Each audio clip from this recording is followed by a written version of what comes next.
दा नंखायनो बेवहाय राजखान्थिनि जेबो खोथा गैया जोंनि आइ आफाफोरखौ लानानै जोंनि बिदा फंबायफोरखौ लानानै जोंहा राजखान्थि खालामनांगौ जेबो गैया 24-25 हाग्रामा महिलारि किन्तु सिभ হ'ব बिदिसो एमपि तो हबो नङा किन्तु सिभ हवाটো फाइनाल जों सोरखौ फोथायनो दा प्रमद बर' बिथांखौ फोथायनो ना हाग्रामा महिलारि बिथांखौ फोथायनो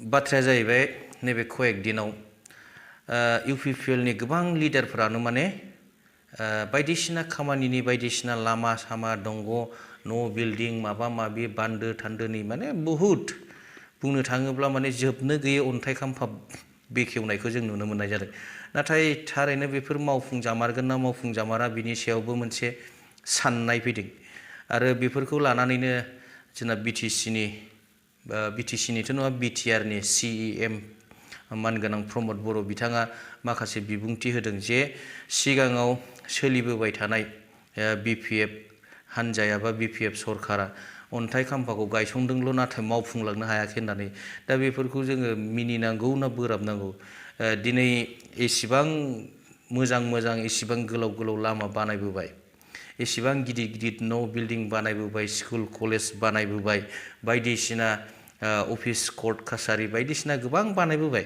दा बेफोरखौ जेन जोंनि बर' रायजो राजाफ्रा नुवाखै दा बेफोरबायदिनो माखासे मिनिथावा बोराबथावा खोथा बुंदों जोंना मानगोनां बिटिआरनि सिएम प्रमद बर' बिथाङा हयथ' सानदों जानो हागौ गावनो बयनिख्रुइबो साबसिन हामसिन दैदेनगिरि आरो गावनो गासैबो मावफुंजोबलांनो हागोन होननानै नाथाय बिथाङा बेखौ सानाखै जे उनावहाय बा नैबे समाव बिथांखौ बिटिआर ओनसोलनि बा बिटिसि ओनसोलनि रायजो राजाफ्रा बेसेबां मोजां मोनदों आरो बेसेबां मोजां मोनाखै आरो बेजों लोगोसे बिथाङा बुंबावदों जे सरकाराव थानाय समावनो बिपिएफ हानजाया देरहाबोनो हायाखै नैबे सरकाराव गैयै समावलाय मा देरहानो नाथाय सारा हमनो हानो हायाखै नैबे समाव रायजो राजाफ्रा सोरजों बांसिन हेफाजाब खालामदों सोरखौ बांसिन मदद खालामदों बेखौ निस्सय सारा मोनदाङाखै सारा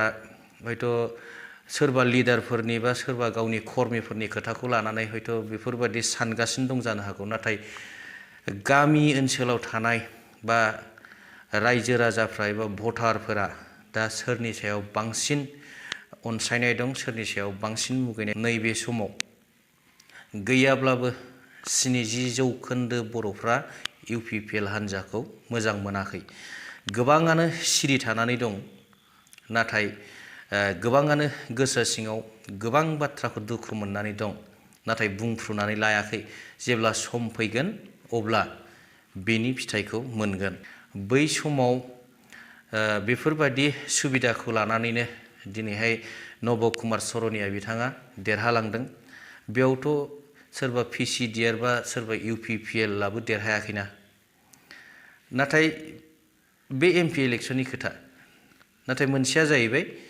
बिटिसि काउन्सिल इलेक्सननि खोथा बिटिसि काउन्सिल इलेक्सनावथ' बिपिएफ हानजाया इउपिपिएलनिफ्राय बांसिन सिट देरहादोंमोन ना दा सारा बेखौ गोसोआव दंना गैया बिजेपि नङामोनब्लाथ' इउपिपिएलआ सरकारखौनो दानो हायामोन दा बेखौ सारा मिन्थिना मिन्थिया ना बावबायसो जाय हक सारा बावदोंबा बावदोंसै नाथाय जों बर'फ्राथ' बावनाय नङा सारा बै समाव बर' हारिखौ सिगाङाव दोननानै बड'लेण्डनि मुङाव जोंखौ इसिबां खस्थ' खालामहोबोदों रेल साइथिङाव माने खि गोरानाव जिरायहोनानै जोंखौ सिरा गोरान गुर मेथाइजों जाहोनानै सानफा थोलो जोंखौ माने आन्दालनाव बाहागो लाहोबोदों आरो बेबायदिनो गोबां माब्लाबा गारि घरा बन्द' खालामहोबोदों माब्लाबा बिदिनो गोबां माने खालामहोबोदों आर्मि पुलिसफोरजों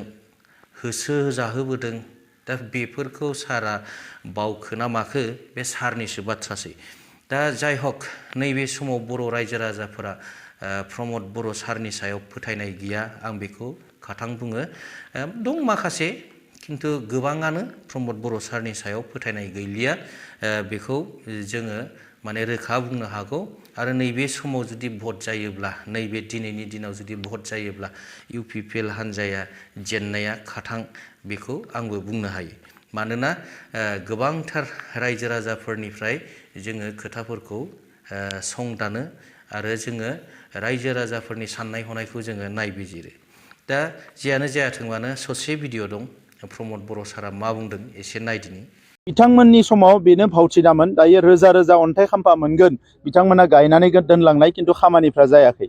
किसुमान बिल्डिं बिथांमोना आधा आधा लुनानै गारनानै थांदों, जिफोरनिखि मानो लुदोंमोन मानो मादोंमोन रायजोफ्रा मिथिया। नाथाय जोंनि समाव जेखौ जोङो लुनो हागोन, जाय सेंसन जाबाय बेखौसो जोङो अन्थाइ खाम्फा गायसनो। दा नंखायनो बेवहाय राजखान्थिनि जेबो खोथा गैया। जोंनि आइ आफाफोरखौ लानानै, जोंनि बिदा फंबायफोरखौ लानानै जोंहा राजखान्थि खालामनांगौ जेबो गैया। गोलाव सम सोमावसारनानै फैनाय जोंनि साफ्रोमबो दैदेनगिरिफ्रा जोंनि आइ आफा रायजो राजाखौ, हारिखौ सिबिनो फैदों आरो बिथांमोननि बायदि थगायनानै खुन्दुं कम्बलजों रायजो राजाफोरखौ जोङो आन्दायहोनो फैयाखै। रायजो राजाफोरखौ जौगाहोनायानो UPPL नि थांखि। MP बिसायख'थिनि फिथाइयाथ' दानो क्लियारखा, बेसेबा बुरजा भटआव देरहागोन। खारन आगोलाव जेब्ला सरकार दङमोन अब्लाबो BPF नि केन्डिडेटआ भट मोनाखै आरो दाथ' बिथांमोननि ना सरकार दङ ना मा दङ, अबस्थाया बिराद गाज्रि बिथांमोन। बे ससे भिडिअखौ नुनानै रायजो राजा नोंथांमोना माबायदि मोनखो प्लिज कमेन्ट सेक्सनाव लिरनानै हरदो। दा गुबुन फारसेथिङै आथिखालनि क'क्राझारनि MP नब कुमार सरनिया बिथाङा मा बुंदों जे फैगौ MP इलेक्सनाव बिथाङा जेरैब्लाबो भटखौ दारायगोन आरो बेजों लोगोसेनो बिथाङा बुंबावदों जे बिथांनि ST सार्टिफिकेटखौ दाननो हाया। बिथाङा सिगाङावबो ST, दाबो ST आरो उनावबो ST जानानै थागोन बेखौ बुंदों। आरो गुबुन फारसेथिङै बिथाङा बुंबावदों जे फैगौ 2025 मायथाइनि काउन्सिल इलेक्सनाव BPF हान्जाया देरहागोन आरो हाग्रामा महिलारि बिथाङानो चिफ जाफिनगोन होनना बिथाङा बुंदों। अब्ला एसे नायदिनि बिथाङाबो मा बुंदों। যে নৱসৈনীয়া ST আছিল, আছে আৰু ভৱিষ্যতে থাকিব। এই কথাটো আমি অসমৰ মুখ্যমন্ত্ৰী ডাঙৰীয়াকো সুধিছিলোঁ যে আচলতে যিবিলাক দাস, ডেকা, চৌধুৰী, বৰা, চৰণীয়া, হাজৰিকা, মহলীয়া এই ধৰণৰ যিখিনি উপাধি লিখে, মেক্সিমাম টাইটেল লিখে, সেইখিনি মানুহ আচলতে ST হয়নে নহয়? তেওঁ কৈছে ST হয়। আৰু যাৰ কাৰণে অসম চৰকাৰে নিজেই এইখিনি মানুহক সুকীয়াকৈ শয়নীয়া কছাৰী কৰিব হিচাপে যেনেকুৱা চনল কৈছে ST হ'ব লাগে বুলি কৈ আছে। কাৰণ এইসকল মানুহে স্বাধীনতাৰ আগৰে পৰাই বা স্বাধীনতাৰ পিছত যে ট্ৰাইবেল লিষ্টিং হৈ গ'ল, তাত কছাৰী, বড়ো কছাৰী আৰু ৰাভা হিচাপে তেওঁলোকক চাৰ্টিফিকেট দি থকা হৈছিলে। কিন্তু মাজে মাজে কণ্ট্ৰভাৰ্চি হয়। মই সকলোকে হাত জোৰি কৈছোঁ যে মই মাত্ৰ 29লৈকে থাকিম। এই 5 বছৰ আমি অহাৰ দৰকাৰ আছে। কাৰণ এতিয়াও ইয়াত যিবিলাক শৰণাৰ্থী শিবিৰত আছে, যিবিলাক মানুহ চাকৰি বাকৰি কৰিছে, যিবিলাক মানুহ সৰু সুৰা ব্যৱসায় কাৰবাৰ কৰে, তেওঁলোকক কৈছে যে ইয়াত যদিও শান্তি আহিছে কিন্তু পাৰ্মানেণ্ট শান্তি অহা নাই। আৰু 5 বছৰ যদি নৱসেনা থাকে তেতিয়াহ'লে কোকৰাঝাৰ আৰু কোনো মানুহে হয়তো বন্দুক তুলি লোৱা টেণ্ডেঞ্চি নাহিব। নৱসেনাৰ বিকল্প কি? উষাগ্ৰহ হ'ব পাৰে, প্ৰমোদ হ'ব পাৰে, নে ৰাজু নাৰ্জাৰী হ'ব পাৰে, নে চন্দন ব্ৰহ্ম হ'ব পাৰে, নে খাম্পা, নে প্ৰমীলা। প্ৰমীলা বাইদেউতো হ'ব নহয় নৱসেনাৰ বিকল্প, হয় নহয়? তেওঁলোক নিজে কনফিউজ হৈ আছে। তেওঁলোকে ইলেকশ্যন কাক খেলাব? হাগ্ৰামা মহিলাৰ কেণ্ডিডেট হ'লেতো মই ৱেলকাম জনাম, ঠিক আছে, ৱেলকাম জনাম। হাগ্ৰামা মহিলা যে এইবাৰ যদি কেণ্ডিডেট হয় আপোনালোকে নিশ্চিত থাকক 2021-ত কি কয় এইটো 24-25-ত হাগ্ৰামা মহিলাৰে কিন্তু চিফ হ'ব BTC। MP তো হ'ব নোৱাৰে, কিন্তু চিফ হোৱাটো ফাইনেল। কাৰণ এতিয়া এটা কথা চলি আছে যে হাগ্ৰামাক বিভিন্ন ধৰণে প্ৰেচাৰ কৰা হৈছে, তেওঁ যাতে এজন ডেমি কেণ্ডিডেট দিয়ে, যাতে UPPL বড়ো ভোটটো টোটেল ল'ব পাৰে, গম পাইছে নাই? আৰু যদি সেইটো কৰে তেতিয়াহ'লে মই ভাবোঁ হাগ্ৰামা মহিলাৰীৰ গোটেই পলিটিকেল লাইফটোত মানে এটা সূৰ্য ডুবি যাব।